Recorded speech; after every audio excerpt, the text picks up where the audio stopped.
All right, Shalom. I'd like to start off by giving all praises to Yahweh Bashim Yahushai, Bahashim Rachah Wadash. Double honors to the elder apostles of GMS who rule well, and also honor and salutations to those of you who are of the hopeful elect and are out there teaching the word in sincerity and truth. All right. So today I wanted to talk about.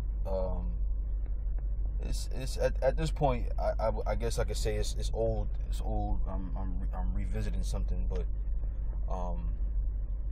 it's due to a video that is out there. The brothers in Miami, GMS Miami, ran into this guy Polite, and they spoke for a little while. They had a little conversation, whatever, and of course, as the sensationalist he is, Polite brings up the rape thing again, right? So I wanted to talk about that a little bit, but first I wanted to say this, and I hope it's not taken the wrong way. When you speak to a guy like Polite, you got to know your audience. Polite is a crafty devil, and you don't gotta show your emotions to a guy like that. You don't gotta invest your emotions in a guy like that, because a nigga like that ain't gonna get it. He's already marked himself for death, and it's just a matter of time before the Heavenly Father executes that judgment upon that man. I even said this when I saw him, when I first put the video on, and the camera finally panned to him. His face, he don't look too good. I mean, maybe I'm reading into it, but he don't look too good to me. So my advice to anybody who runs into him again, you don't need to be emotional with that guy. If he's gonna stay, you hit him with the scriptures, condemn him that way, and then move on to the next thing. He'll leave eventually. But I wanted to talk about something that he said. Addressing the rape thing, right? It seems as though in order to sensationalize, as I said, this topic, we always go to 12-year-old girls and 9-year-old girls and so forth and so on. Now I'm gonna say this, right? If there's a young lady having her period at 9 years old, that's not normal. That's not a normal thing for a 9-year-old girl to be having her period. Now, I personally know of, when I was a kid, I know of a girl who did have her period at 9 years old, and she had like hair under her armpits and titties and all kind of shit.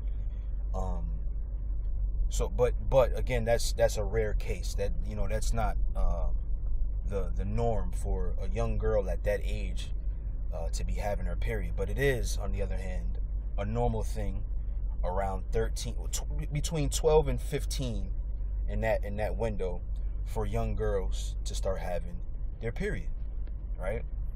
And one thing I learned, right, with this whole, not just this conversation. Let me not say I learned this from this conversation, but one thing I did learn through being in the truth, I learned to look at things for their function, right? And when you do that, it removes your emotion from the situation, right? When you remove your emotion from the situation, it allows you to think clearly through that situation, right? Now, there's a function behind a young lady having her period. There's a function behind it, right? It is so that the rest of the world knows that she is ready to have a baby. She is ready to have children. She's ready to bear children. That is what her period is an indication of, okay? Just like when the fruit is ripe on the tree, it turns a certain color. Just like baboons, when they're hot, right? Their ass turn red, right? When you got cats, when they're hot, they get to scraping their ass on the carpet and shit. Let me stop swearing. I don't have to talk like that. They start scraping their backside on the floor, and they get hot, and they get the and it sounds like this horrifying yell that they let out when they're hot and ready, and that's to let the male cats know look, it's time to pop this thing, you know. So humans are no different. Humans are no different. They have a function, just like the women in other species have a function when it's time for them to have sex, man. When it's time for them to bear children. And for us, it happens to be that period, right? So I wanted to, I'm mostly gonna just have a conversation. I want to tell a story, but I want to read the scripture before I do that, and it's not gonna take long. But this is just something that was in my mind, so I wanted to share it. What is it? 1 Corinthians, I think 7:36, right? Let's see where that brings us. Okay, 1 Corinthians 7:36. Actually, I should read some more of this because there's some good points in here.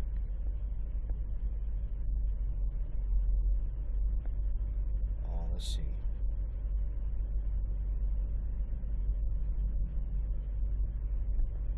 Yeah, let me I'm gonna read into 37. I was just gonna read 36, but let me see if anything else.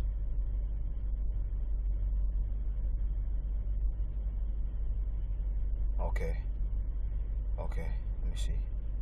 All right, I'll just read 36 and 37. It says this. It says, "But if any man think that he behaveth himself uncomely toward his virgin, if she pass the flower of her age, and need so require, let him do what he will, he sinneth not, let them marry." Right? Now we know, right, that when you marry a woman, in biblical terms, that means you took your rod and you cut into that woman's vagina, right? And then twain become one. Two different bodies, two different flesh become one flesh, right? Now listen to what it says here. It says, if she passed the flower of her age, right? Now what does that mean? Let's look it up. I didn't do this. I should have, but that's all right. All right. Flower of her age. Let's see what that brings up. I think I did look this up the other day.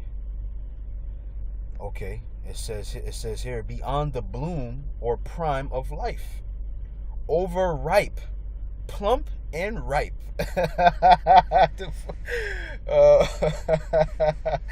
It says, and so in a greater danger of defilement of a virgin, right? So, like when you see that apple on the tree that's plump and ripe, right? It starts to turn red, right? It gets firm, right? Same thing with any really fruit or vegetable that you pick. You don't pick it until it's firm and ripe, right? Right? So let's Google. Let's see what the Google definition gives it. Oh boy, I got tickled by that.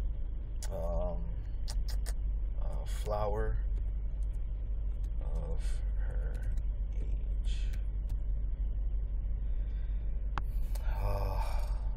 Let's do it like this. I'll bring you to 1 Corinthians. What does Paul mean? Let's see what this says. Let's say Paul. What does Paul mean at 1 Corinthians 7:36? Okay. It says, I'm starting this thread as a result. I don't like reading these. Ain't no scholars got nothing to say about this thing. I don't want to read no blog. See, this is going off. I want to read this. Paul sanctions premarital sex. Sex is marriage. There's no such thing as premarital sex. Once you have sex with that woman, you have married that woman. Okay? That is the consummation of your joining together with you and that, between you and that woman. Okay? There is no such thing as premarital sex. Let's see what this bullshit says here. It says, Scott Nemeth is a person who seems to want to be identified online as one who has proven that premarital sex or fornication is permitted by the Bible. Hence, he states in his it's not fornication. Fornication is when a man has sex with another man's wife, or a woman who is married has sex with another man, which is the same thing, just from different ends of the spectrum, right? That's what fornication is. And then you have spiritual fornication, when you have the children of Israel worshiping other gods. All right, whatever. I don't want to go through all of this shit. So anyway, we know that the flower of someone's age is when she has her period.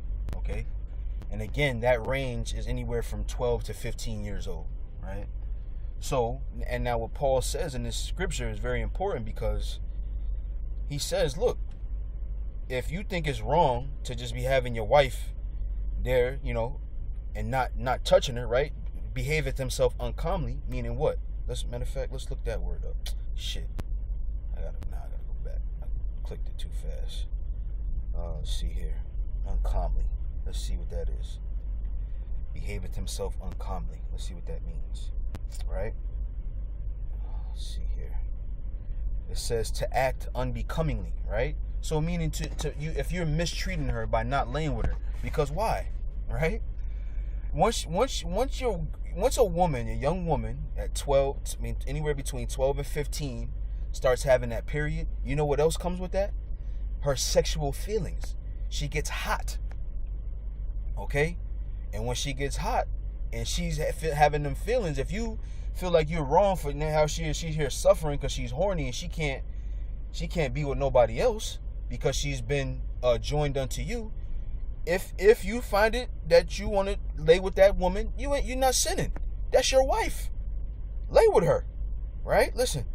It says, but if any man think that he behaveth himself uncomely toward his virgin, if she pass the flower of her age, and needs so require, let him do what he will, he sinneth not. Let them marry. Right.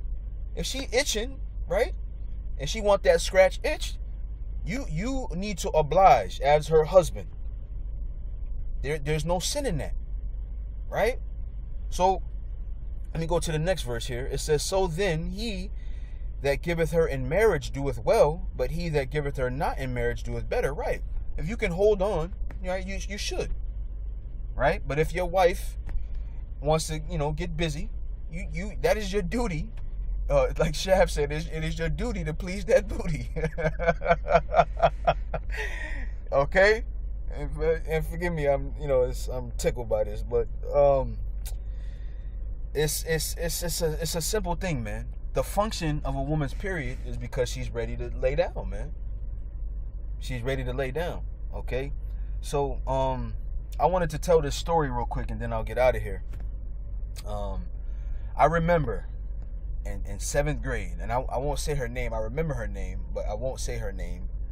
But there was a young lady in 7th grade. I in 7th grade was, how old was I? 12 years old in 7th grade, right? So she probably was about 12, 13, same age, right? And she's always been a pretty girl, she's this girl, she was a pretty girl, okay? And, of course, you get those awkward moments in junior high when you're staring at girls and you really don't know what to say, but y'all make eye contact with one another. This is what happens at that age. You're starting to get these feelings and you don't know, exactly how to navigate through those feelings, right? So, school year goes through and ends, and then summer vacation comes. And really, for me, during summer vacation, I didn't see a lot of my school friends. Her in particular, I didn't see her. And I remember the first day of school back in 8th grade, she was different. It felt different when you looked at her. She looked different, right? Her vibe was different. You knew something had changed about her. And I mean, everybody that was in that little schoolyard playing basketball that morning their mouth dropped. She had like a little skirt on, and she had her titties mashed together, and she was switching her hips around. It was different. It was different. And you know what? She wanted no parts of any of them boys in that school. Because her body was ready for a man, not for no little boy. When you 12, 13 years old as a young man, you ain't ready to really give no young lady to work. You ain't ready to give no work. you know? And she wanted no, oh, you guys are so immature. She wanted no parts of no little kids. She wanted a man. She wanted a man. So we always look at this conversation, right? Like men are these predators. But we never look at the other side of it. How does the girl feel at 13, at 14, at 15 when she's having her period, when she's getting these sexual feelings? How does she feel? We never look at that side of it. This society, what they do is they men are being ostracized. So when a man talks about, you know, laying with a young girl who's starting to develop, they look at that as a bad thing. When you go into the script, matter of fact, is that 1 Kings 1:1? Let me see. When King David, right, was on his deathbed, you know what they did to see if he was actually dying or if he was just, you know, sick? They put a young lady in his bed, man, to see if he can gain some heat. Here, yeah, 1 Kings 1:1, it says, now King David was old and stricken in years, and they covered him with clothes, but he got no heat. Wherefore his servant said unto him, let there be sought for my lord the king a young virgin, and let her stand before the king, and let her cherish him, and let her lie in thy bosom, that my lord the king may get heat. So were they going off by doing that? Who do you think she was? This woman was 35 years old? Nah, man. No, she probably was 13, 14 years old. Nice and the breasts standing up at attention. You know, firm, ain't nothing hanging down. You know, there was a term back in the earlier days called an old maid or a spinster, right? And to be an old maid, all you had to do was be reach the age of 25 and hadn't been married yet. That was considered a bad thing. When you watch that movie on Netflix, that movie Mudbound, right? The main one of the main characters, the wife of the white dude, the white lady, she was 33 years old and hadn't been married yet. But this dude took a liking to her, right? And what does she call herself? She called herself an old maid. Now in today's day and age, 33 years old, that's considered young. That's considered young. But no, you all, especially now, and then in those times, a 33-year-old woman, there was still an opportunity that she may not have had sex. And in that case of the movie, she hadn't, right? But nowadays, 33 years old, she done been with upwards of about 200, 300 different dudes, man.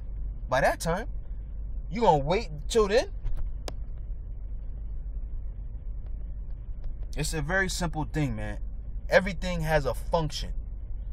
Everything has a function. Everything, right? So, let me see. Where was I at? I think that was it. Oh, no. I want to read this little blog here, or this whatever it is. So I Googled this, right, to see what I would find on the topic, and look what pops up.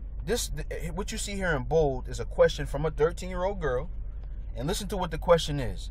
As a 13-year-old girl, is it fine to have sexual feelings for people at my age? I didn't tell her to put this on here. Why is this 13-year-old girl having sexual feelings? Something is wrong with her then, right? We never look at this side of it. We always look at the man. We never look at this side where the girl, how does she feel?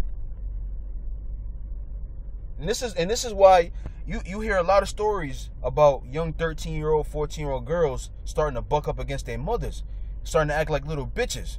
And the reason behind that is because they having these feelings, and they think somebody's telling them they ain't supposed to be having these feelings, but they having these feelings, so there's a conflict in their body, man. And they go crazy. All right, so I don't need. I mean, you can go Google this Quora, whatever this is, this site here. You can ask questions on this shit. And forgive me my language, man. I shouldn't be talking like I don't have to talk like that. But listen to this guy, man, Andrew Eckleberry. That's an Edomite. You can tell. Listen to this. What he says. No, it's not. You are going to end up one of these girls that ends up asking, how do I get pregnancy tests without my parents knowing? You need to wait. Be patient. How you gonna tell? That's like telling this little girl to wait. Now let me say this as a disclaimer. This world that we live in is fucked up. I keep telling myself not to talk like this. This world that we live in, because of Esau, is jacked up, man. So I wouldn't recommend a 13-year-old girl to go out there and having sex, because she ain't gonna be with a man that's gonna take care of her. She's gonna be with some little boy that around the same age as her, just having sex and being irresponsible, and then they have a baby, and now neither one of them can take care of the baby. So I don't recommend it, right? But this is just indicative of the society that we live in, man. Her father should be able to give her away in marriage, right? So that's it, man. I just wanted to talk about that. I didn't even expect to go this long, but that's it. You know, hopefully, you know, it was edifying. I want to give all praises to Yahweh Ba'Shem Yahweh Shai, Ba'Hashem Rechah HaKodash. Double honors to the elder apostles at GMS who rule well, and also honor and salutation to those of you who are of the hopeful elect. And with that, I say shalom.